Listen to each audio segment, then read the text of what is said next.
Hello students, पढ़ते हैं आपके ट्रेन बेस्ड प्रॉब्लम। क्या है ये क्वेश्चन है यहाँ पे, Coromandel train with 125 metre long passing a man. कोई ट्रेन है जिसकी लेंथ कितनी है 125 मीटर है, पासिंग ए मैन, और उस मैन को पास करती है 10 सेकंड में। तो जिसकी स्पीड क्या है मैन की, जो मैन है उसकी स्पीड है 5 kilometre per hour in the same direction. Train is going in 10 second. कितने लेंथ कितनी है इसकी, लेंथ है इसकी यहाँ पे 125 मीटर, और कितने टाइम में क्रॉस कर रही है उसको 10 सेकंड में। कितने में 10 सेकंड में क्रॉस कर रही है। और जो मैन है, मैन उसकी स्पीड कितनी है 5 किलोमीटर पर आवर है उसकी रनिंग की। तो ये पूछ रहा है कि स्पीड क्या होगी ट्रेन की। ट्रेन की स्पीड क्या है, इसकी लेंथ 125 मीटर है और वो 10 सेकंड में इसको क्रॉस करके निकल जाती है, तो इसकी स्पीड क्या होगी। तो इसके लिए यहाँ पे हम निकालेंगे relative speed of train with man की।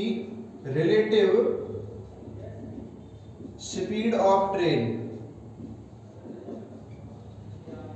With man. देखिए कैसे निकालेंगे स्पीड ट्रेन की। तो स्पीड की आपको लेंथ कितनी दे रखी है 125 मीटर। टाइम कितना दे रखा है, टाइम है उसने पास किया 10 सेकंड में। किसमें 10 सेकंड में। ये क्या है आपका मीटर पर सेकंड है। यहाँ पे आपको एक बात याद रखनी है कि आपके पास जो मैन की जो स्पीड है वो दे रखी है किलोमीटर पर आवर में। किसमें, किलोमीटर पर आवर में। और ये क्या है स्पीड किसमें निकलेगी, मीटर पर सेकंड निकलेगी। किसमें, मीटर पर सेकंड में। तो यहाँ पे आपको एक चीज याद रखनी है कि जब आप किलोमीटर पर आवर को मीटर में कन्वर्ट करते हैं तो आप उसको स्पीड को मल्टीप्लाई करते हो किससे, आप 5/18 से। किससे, 5/18 से। लेकिन जब आपको मीटर पर सेकंड को किलोमीटर में कन्वर्ट करना हो, किलोमीटर पर आवर में, तो आप क्या करते हो, तो आपको वहां पे मल्टीप्लाई करते हो आप 18/5 से।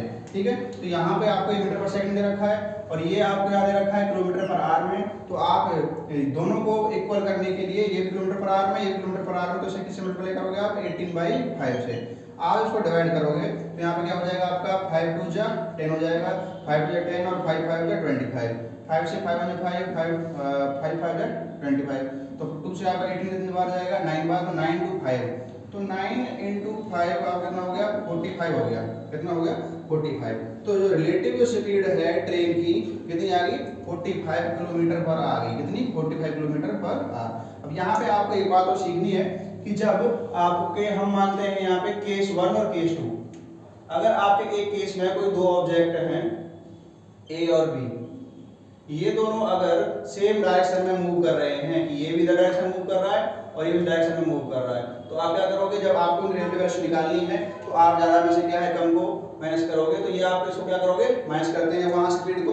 और जब आपके पास जो दो केस हैं ए और बी, ये एक डायरेक्ट मूव कर रहा है इस डायरेक्शन में और एक मूव कर रहा है इस डायरेक्शन में, अपोजिट डायरेक्शन में है, तो यहाँ पे आपको रिलेटिव वेलोसिटी निकालनी है, स्पीड निकालनी है, तो आप दोनों को क्या करोगे, ऐड करोगे। ये आपको केस याद होना चाहिए। तो यहाँ पे भी क्या निकाल रहे हो आप, सेम डायरेक्शन में है वो दोनों, क्या है सेम डायरेक्शन में है। तो आप निकालोगे कैसे कि हम सपोज करते हैं लेट स्पीड ऑफ, ये तो रिलेटिव आया है, लेट स्पीड ऑफ ट्रेन, हम ट्रेन की स्पीड मान के चलते हैं कितनी है x है।